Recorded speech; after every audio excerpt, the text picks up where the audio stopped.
Going to have a look today at Aboriginal art and painting, which actually dates back 60,000 years, making it one of the oldest art traditions in the world. Now, as long as Indigenous people have been living in Australia, they've been creating different types of art.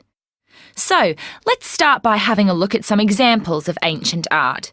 It includes things like, as you can see here, rock paintings, bark paintings, even some sand drawings like this have been found. Then there's the whole area of body art, which is so important for ceremonial practice. And lastly, here are some examples of decorative art on weapons and tools. The oldest art examples today are the rock paintings because, obviously, rock is more durable than other materials, and so the art has been preserved. In fact, most of this work is inside caves, largely because there it's been sheltered, hasn't been destroyed by the weather, while the paintings on outside rock surfaces have often been washed away over the years. Now, there are enormous variations in the style of Aboriginal rock art, depending on its age and location. Dot paintings are one of the best-known visual art forms of Aboriginal culture, in which a surface is covered in small dots to reveal symbols. Typical ones include arrows like this. Here's a waterhole, and these are animal tracks. You get to see both the abstract dot paintings and more naturalistic art. You get both in rock art of various ages. As the ancient Aborigines didn't have a written language, the key purpose of much of this rock art was storytelling, which has had a great significance for younger generations. Let's move on to look at the materials.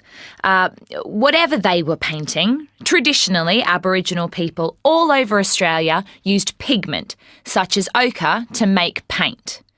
Ochre's very finely textured natural rock and, they used this because ochre is plentiful across most of Australia. It's coloured by iron oxide, which is the mineral that makes a lot of Australian outback soil, in places such as Ayers Rock, what is known as Uluru Red. Uluru being the Aboriginal name for Ayers Rock. However, depending on the exact conditions under which it formed, the shade can be anything from yellow to orange, red, purple or dark brown. Today, ochre occurs in many archaeological sites, and archaeologists at one site have discovered what appears to be an artist's palette of ochres dating back 18,000 years. Preparing the ochre paints was time-consuming work. First, the appropriate rocks had to be found and collected. Then the rock had to be broken up and ground into a powder, and that had to be mixed with some sort of fluid to bind it into paint. Nowadays, the binder most commonly used is professional artists' acrylic binder. But in the past, Aboriginal people used things like tree sap or something similar like bush honey. Other fluids must also have been used, but wouldn't have held paint on rock or a piece of bark for thousands of years, so sadly those paintings would have been lost. So, how have things changed? Well, modern Aboriginal is a mixture of the old and the new. Things changed in the 1970s, really, when Aboriginal people from many different parts of Australia, particularly South Australia, Central and Northern Australia, took up acrylic painting and began to paint on canvas. Taking a modern approach has had many advantages. It saves artists a great deal of time, and they can still choose to use the traditional yellowish, reddish, brownish colours if they wish to.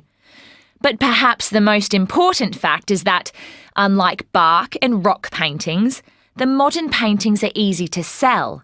In fact, painting on canvas has given Aboriginal people an opportunity to showcase their art to the world and keep their ancient culture alive. Modern Aboriginal art, particularly dot painting, has taken off and started selling on a big scale internationally. Aboriginal art can also be found on pottery and various musical instruments like didgeridoos and clapping sticks. Together, these have become some of the most popular souvenirs in Australia.